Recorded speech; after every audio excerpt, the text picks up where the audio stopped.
안녕하세요. 오늘은 6월 중순이 넘어가고 있는 시점에서 다육이가 이런 얼굴을 보이고 있다 그러면 주의 깊게 잘 살펴가지고 여름에 무름병으로 떠나보내지 말자라는 이야기로 오늘의 이야기를 시작해 볼까 합니다. 전체적으로 기온이 많이 높다 보니까 다육이들이 좀 힘들어하는 모습도 보이고 장마가 오기 전에 습한 날씨 때문에 또 성장을 하는 그런 다육이도 보이고 있습니다. 전체적으로는 봄보다는 성장이 느려지긴 했지만 그래도 조금씩 성장하고 있는, 특히 분갈이한 다육이들 같은 경우는 성장하는 모습이 눈에 보일 정도로 잘 크고 있는 모습을 보여주고 있습니다. 저 뒤쪽에 있는 라울 같은 경우는 분갈이를 하고 나서 자리를 잘 잡은 모습을 보이고 있고요. 그리고 뒤쪽에 있는 방울복랑금, 저번에 분갈이 영상을 보여드렸죠. 기온이 30도가 넘어가고 있는 그런 시기인데도 이렇게 잎이 떨어지지 않고 건강하게 자리를 잡는 걸로 봐서는 분갈이 하고 나서 뿌리가 어느 정도 활착을 하고 있다는 것을 보여주고 있습니다.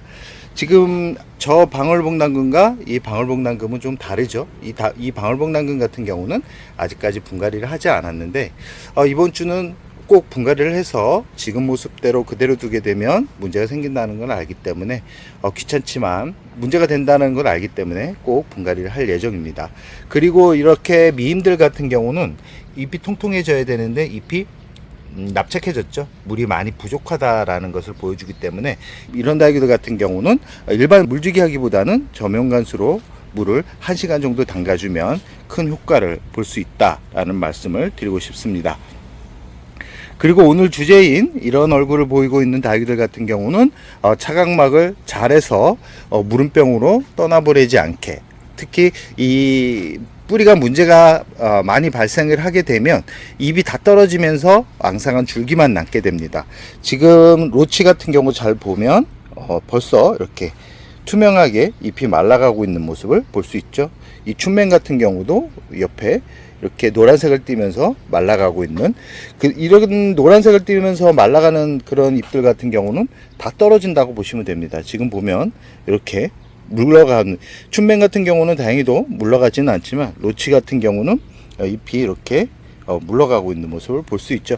이런 품종들 같은 경우 특히 춘맹이나 로치, 그 다음에 라울 같은 그런 품종인데, 라울이나 로치, 춘맹 같은 경우는 이 강한 햇살을 그렇게 좋아하는 그런 품종은 아닙니다. 특히 여름에는 강한 햇살을 피해서 차각막을 잘해서 안전하게 잘 여름을 나는 게 중요하다라는 말씀을 드리고 싶고요. 지금 강릉 현재 기온이 한 26도 정도 되기 때문에 이렇게 차각막을 한 모습을 볼 수 있고요. 차각막을 하니까 확실히 온도가 내려가는 것을 피부로 느낄 수 있습니다. 이 다육이 같은 경우는 30도가 넘어가기 시작하면 두들레아부터 잎이 문제가 생기게 되는데, 특히 이 지금 알비플로라 같은 경우는 아직까지는 수면기에 들어가지 않아서 이렇게 건강한 모습을 보여주고 있는데, 지금 서서히 이 루비제나나 아니면 눈꽃 같은 이런 잎이 가늘고 긴 그런 다육이들 같은 경우, 특히 두들레 같은 경우는 하엽이 져가면서 잎이 지저분해지는데, 이렇게 잎이 지저분해지기 시작하면 살균제를 한 번은 꼭 쳐줘야지만 얘네들이 여름을 안전하게 날 수 있다라는 것을 꼭 말씀드리고 싶습니다. 꽃대가 올라오는 다육이들 같은 경우는 바로바로 꽃대를 잘라 주셔야 되는데요. 기온이 높아지면서 물을 주는 시기가 줄어들다 보니까 깍지벌레가 많이 생기는 게 눈에 보입니다. 저 같은 경우는 전체적으로 뿌려주기보다는 아픈 다육이 위주로 해가지고 집중적으로 치료를 해주고 있고요.